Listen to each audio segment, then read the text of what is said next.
On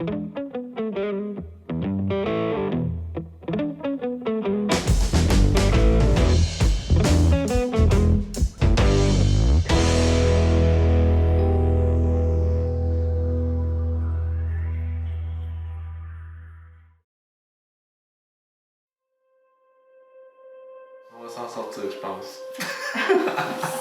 Ça fait 3 mois que le chantier est commencé, on a 6 semaines de retard sur l'échéancier initial, donc environ 30 000 $ d'imprévus jusqu'à maintenant. On est rendu à l'étape de la finition intérieure, mais avant de confirmer toutes nos commandes de matériaux, Jessie et moi on a dû revoir toutes nos décisions afin de s'assurer qu'on n'ait pas d'autres dépassements de coûts. On a choisi de reporter d'1 an le remplacement des fenêtres, puis on a aussi choisi de ne pas installer de moulure pour l'instant autour des fenêtres. En fait, c'est que si on remplace les fenêtres d'ici 1 an puis qu'on a déjà installé des moulures autour, il faudra enlever les moulures pour les réinstaller. Puis dans ce cas-là, on risquerait de les briser, de devoir les jeter pour les remplacer, donc ça créerait un déchet de plus. J'ai aussi laissé tomber mon idée de porte patio drive à 5 000 $ dans la salle à manger. J'ai trouvé sur Kijiji une belle grande fenêtre de 8 pieds par 6 pieds, 5 ans d'usure seulement, à 140 $, donc 140, 5 000. Le choix était facile pour nous.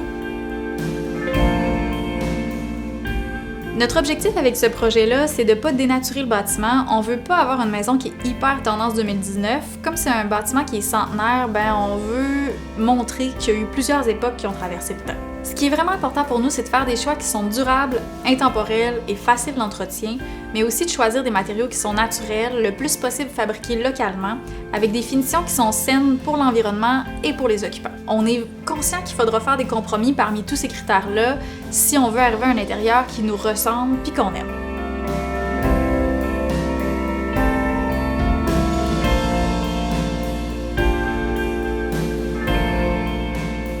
Pour les planchers de bois franc, je travaille souvent avec la compagnie québécoise Permabois. Dans notre projet, on a choisi un plancher en chêne rouge du Québec, certifié FSC. Puis cette certification-là, ça veut dire que l'entreprise fait une saine gestion des forêts. Ce qui est particulier avec les produits Permabois, c'est que c'est pas des planchers vernis, mais plutôt huilés, avec une huile 100% naturelle, végétale et non nocive pour les occupants. Les planchers huilés, moi j'aime vraiment beaucoup le look que ça donne. En fait, c'est que ça va vieillir avec le temps, ça va se transformer, ça va créer comme une patine sur le dessus de la surface. C'est super facile d'entretien, puis c'est vraiment facile aussi de le réparer de façon locale quand il y a une égratignure qui paraît un petit peu trop. On aurait pu choisir de mettre du plancher de bois huilé dans la cuisine aussi, mais comme c'est une pièce qui a un accès qui donne directement à l'extérieur, on a préféré mettre de l'ardoise du Québec dans la cuisine et dans le hall d'entrée. L'ardoise, c'est quoi? C'est dans le fond une pierre naturelle qui vient directement de la terre, qui a été coupée en tranches puis qui est installée comme ça sur le plancher, donc très peu de transformation. Je travaille aussi avec les produits Interbois, une entreprise familiale de la Beauce qui fabrique des moulures, des revêtements muraux, des portes, de bois et de MDF. J'ai eu la chance d'aller faire un tour à l'usine dernièrement pour aller visiter leurs installations, voir un peu comment ça se passe et c'est quoi leur processus de fabrication. On a tellement des beaux produits au Québec, ça vaut vraiment la peine de fouiller un peu pour trouver ces entreprises-là, découvrir c'est quoi leurs produits. Puis c'est pas vrai que c'est nécessairement plus cher parce que c'est fait ici. On a une foule de matières premières qui est accessible ici au Québec, qui peut être transformée localement par des gens d'ici. Ça fait rouler l'économie, puis ça évite la pollution du transport quand on choisit un produit qui vient d'outre-mer. Pour notre projet, on a choisi une collection de moulures qui est assez traditionnelle, mais en fait, c'est pas qu'il y a plus de textures, mais c'est qu'ils sont beaucoup plus massives que ce qu'on voit aujourd'hui, finalement. Malgré le fait qu'on peint les moulures de la même couleur que les murs, on voulait vraiment des moulures qui sont plus présentes pour montrer que la maison date d'une autre époque, puis on vient faire un aménagement qui est plus moderne à l'intérieur de cette maison-là.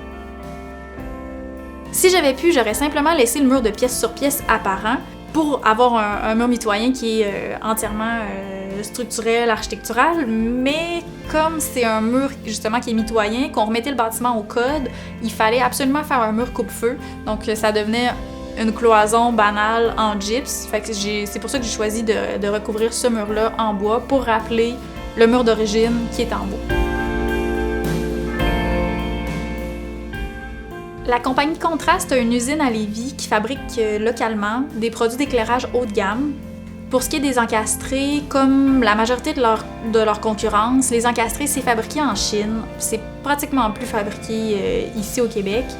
On a dû faire un compromis à ce niveau-là. Donc, on a des encastrés qui viennent de la Chine, mais au moins, on a réussi à encourager une entreprise du Québec. Les encastrés au DEL ou diode électroluminescente, c'est un produit qui coûte un petit peu plus cher à l'achat. Par contre, ça dure beaucoup plus longtemps. On n'a pas besoin de remplacer l'ampoule, ça consomme beaucoup moins d'énergie, ce qui fait que ça coûte moins cher d'électricité, puis ça fait moins de déchets. Le plus souvent, quand les gens veulent une lumière qui se rapproche le plus possible de la lumière naturelle, la lumière du soleil, on y va avec le 4000K, et c'est un éclairage qui est un petit peu plus bleuté. Donc étant donné qu'on a des murs peints blanc pur, on n'a mis aucun colorant dans notre peinture, le 4000K aurait fait vraiment une ambiance froide, donc on a choisi d'y aller avec le 3000K, un tout petit peu plus jaune pour avoir une ambiance plus chaleureuse à l'intérieur. On a aussi installé des gradateurs dans toutes les pièces qui permettent de contrôler l'intensité de la lumière et de créer des ambiances différentes selon le moment de la journée. Au Québec, avec l'hydroélectricité, on a une énergie qui est plus propre et plus économique que partout ailleurs dans le monde. Pour cette raison-là, on a choisi d'installer des plaintes de chauffage électrique standard fabriquées au Québec par la compagnie Stelpro. On a choisi la plainte Bella, qui est un modèle un petit peu plus haut de gamme que le modèle de plainte électrique standard. Elle se fait en plein de couleurs, mais nous on a quand même choisi blanc. Ça reste dans le ton du projet, blanc sur blanc. C'est une décision qui est purement esthétique, mais ça respecte quand même nos valeurs environnementales.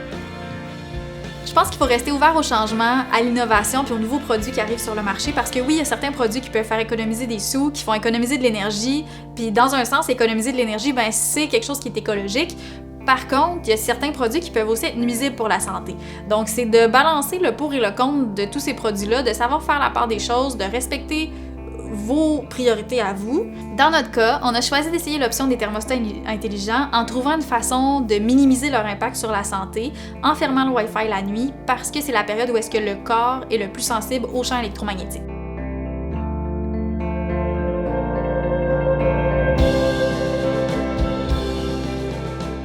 La finition intérieure, c'est l'étape la plus longue de tout votre projet. Prévoyez-vous du temps, que ce soit pour le magasinage ou l'exécution des travaux, c'est vraiment long. Il y a beaucoup de fournisseurs, il y a beaucoup de compagnies, c'est vraiment facile de se perdre dans tout ça, puis c'est là que la vie externe d'un professionnel devient super importante. De notre côté, pour conclure cette étape-là, il nous reste 2 gros morceaux, la salle de bain et la cuisine.